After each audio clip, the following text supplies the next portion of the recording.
کے بارے میں کہ حضرت موسیٰ نے کچھ حوائج حاجات پیش کی پروردگار کی بارگاہ میں۔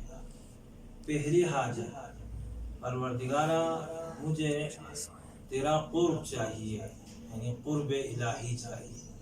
تو پروردگار نے کیا فرمایا؟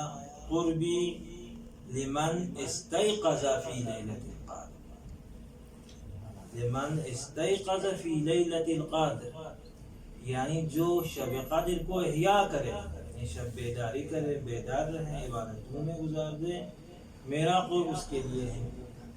اس کے بعد حضرت موسیٰ نے دوسری حاجت پیش کی، پروردگارا مجھے تیری رحمت چاہیے، رحمت الہی بھی چاہیے۔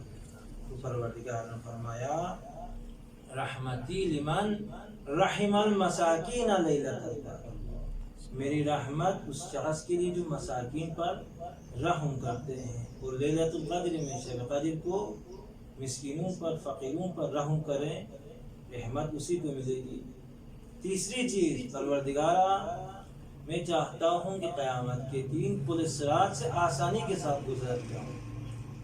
تو آسانی سے گزرنے کے لیے پل صراط پر مشکلات نہ ہونے کے لیے کیا کروں؟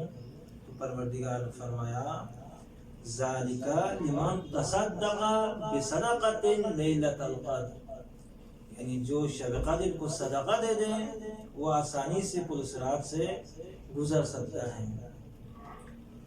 اور چوتھی حاجت پیش کی، پروردگارا مجھے جنت چاہیے اور جنت کی نعمتیں چاہیے۔ تو فرمایا ذالک لمن سبح تسبیحۃ لیلۃ القدر، یعنی جو شب قدر کو سبحان اللہ تسبیح پڑھے، اللہ کی سبحان اللہ الحمدللہ یہ تسبیحات پڑھے، تو پروردگار عالم اسے جنت عطا کرے گا۔